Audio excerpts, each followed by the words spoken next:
Bonjour,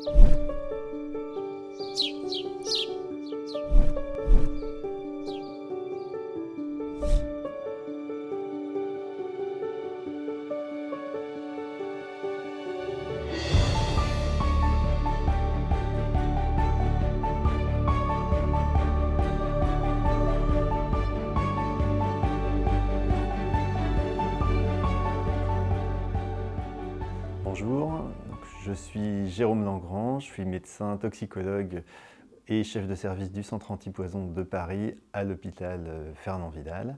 Et dans le cadre de ce MOOC Santé Environnement, je vais vous parler des conséquences sur la reproduction des agents environnementaux. D'abord, quand on parle de reproduction, on parle de l'ensemble de la fonction reproductive, c'est-à-dire qui va de la conception des gamètes, donc les spermatozoïdes, les ovocytes, jusqu'à l'allaitement, en passant par l'étape de rencontre des gamètes, la fécondation, leur implantation, puis le développement lui-même de la grossesse avec la phase embryonnaire, la phase fœtale, et puis une fois né, la phase d'allaitement où on peut également être exposé à des agents environnementaux.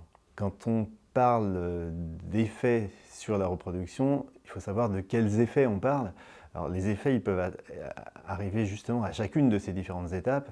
Donc, ça peut d'abord être des effets sur l'impossibilité de se reproduire, donc une infertilité ou une difficulté, une augmentation du délai à concevoir. Mais ça peut aussi être des atteintes du développement lui-même avec 4 grandes manifestations qu'on peut atteindre. Donc d'abord l'interruption de grossesse, la mort, également des malformations, des retards de croissance ou alors des déficits du développement fonctionnel, c'est-à-dire un organe, un tissu, un appareil qui ne fonctionne pas parfaitement parce qu'il a été perturbé par un agent environnemental. Évidemment, tous ces effets peuvent être mêlés dans certains cas. Ces effets sont relativement fréquents, c'est-à-dire que dans beaucoup de cas, ces effets, ça va être des choses qu'on ne va pas savoir imputer à une cause quelconque. Bien souvent, en fait, quand vous allez avoir ces effets-là constatés lors d'une grossesse, vous n'allez pas trouver la cause. Mais parfois, la cause, elle va être purement environnementale, parfois purement génétique, ou parfois multifactorielle. Dans les choses qu'il faut connaître et qui sont importantes à comprendre quand on parle de conséquences des agents environnementaux, des expositions environnementales sur la reproduction, c'est la notion de fenêtre de susceptibilité. Parce que les agents environnementaux auxquels on va être exposé, ils vont avoir des effets qui sont spécifiques à un organe, à un tissu, à un processus physiologique. Il faut que cet effet arrive au moment du développement où cet effet peut se produire. Et il y a plusieurs moments d'exposition. En gros, il y a la phase de prédifférenciation. La période des 2 premières semaines de grossesse, c'est la période du tout ou rien. S'il y a un effet qui survient à ce moment-là, la grossesse s'arrête. Donc parfois, ça peut même être quelque chose qui passe invisible, puisque c'est une interruption de grossesse. Si l'effet survient dans la phase de différenciation précoce, la différenciation précoce, c'est la période la plus à risque de malformation parce que les organes ne sont pas encore formés.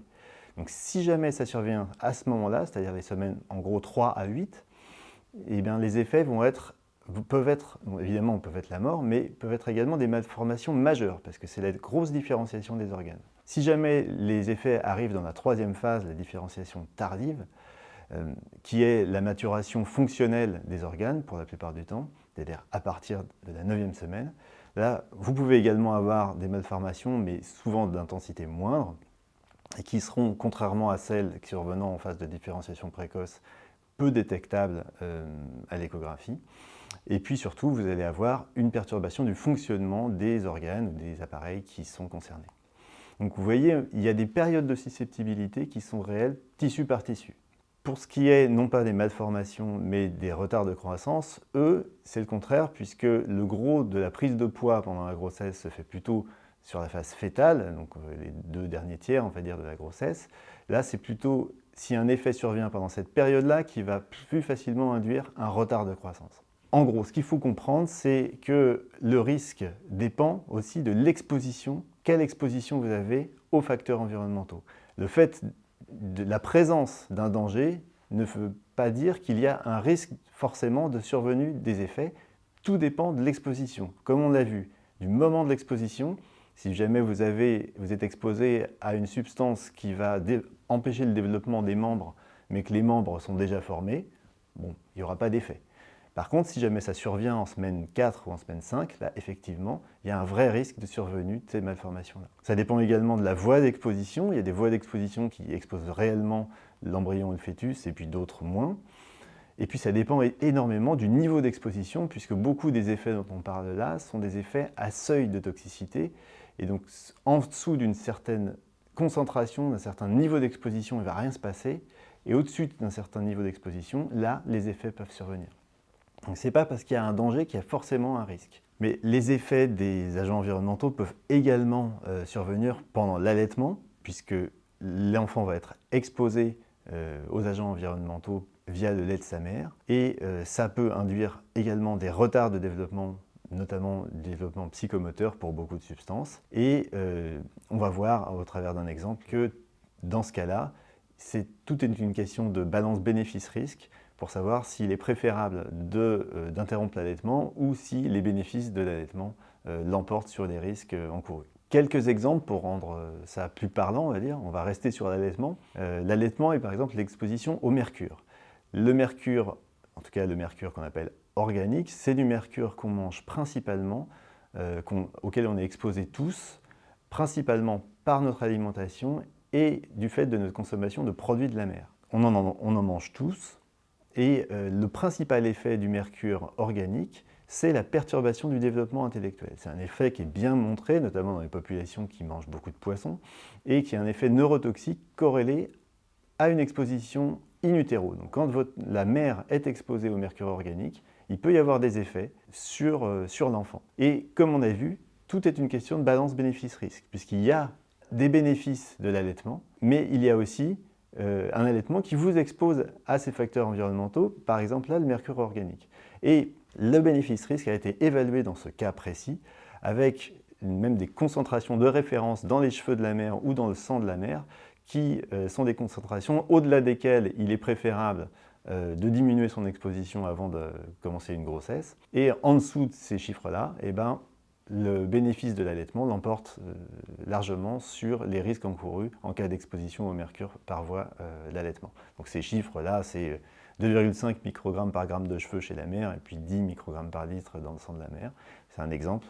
Mais voilà, donc on voit bien que souvent, l'exposition environnementale, c'est une question de balance bénéfice-risque quand il s'agit d'allaitement. Un autre exemple, c'est les effets des agents environnementaux sur la fertilité, notamment sur la toxicité au niveau testiculaire, donc chez l'homme. Cette toxicité peut survenir à différents niveaux, donc soit sur les cellules souches, soit sur le processus de fabrication. Et un exemple, si jamais vous êtes exposé à des irradiations, si vous êtes irradié, vous allez tuer des cellules souches et là, il n'y aura plus de possibilité de fabriquer des spermatozoïdes. Donc là, vous aurez une toxicité testiculaire définitive. Pour d'autres toxiques, l'effet sur la toxicité testiculaire de ces agents environnementaux, comme le plomb, comme des solvants de la famille des éthers de glycol, ça va empêcher le bon développement des cellules souches en spermatozoïdes. Ça va rendre les spermatozoïdes peu efficaces. Et donc, vous n'allez pas pouvoir féconder d'ovocytes avec des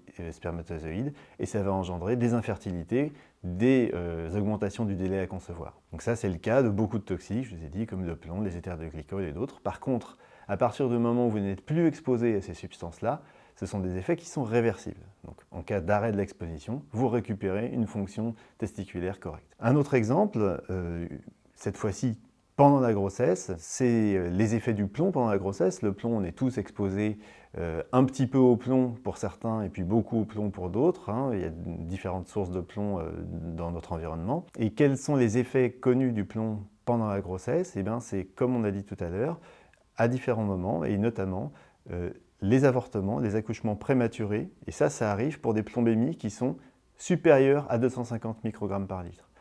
En dessous de ça, les preuves sont limitées. Pour des plombémies, par contre, encore inférieures à ça, vous avez des retards de croissance intra-utérins et des petits poids de naissance. Et ça arrive même pour des plombémies assez faibles, puisque des plombémies même inférieures à 50 microgrammes par litre, on a montré que ça pouvait être associé avec une augmentation du risque de survenue de ces effets-là. Également, on voit qu'il y a des troubles cognitifs chez l'enfant, même certainement sans seuil de toxicité pour le coup, et donc qui sont montrés même lorsque la plombémie est inférieure à 50 microgrammes par litre. Donc la recommandation pour le plomb c'est de maintenir une plombémie la plus faible possible sur les femmes enceintes ou envisageant une grossesse pour prévenir la survenue de tous ces effets. En conclusion, les effets des agents environnementaux sur la reproduction sont des effets multiples qui peuvent atteindre la fertilité, qui peuvent donner des malformations, qui peuvent donner des troubles fonctionnels, des retards de croissance. Il faut bien retenir que l'origine de ces effets elle est souvent multifactorielle. Il est assez rare de pouvoir dire avec certitude qu'un effet est dû uniquement à l'environnement,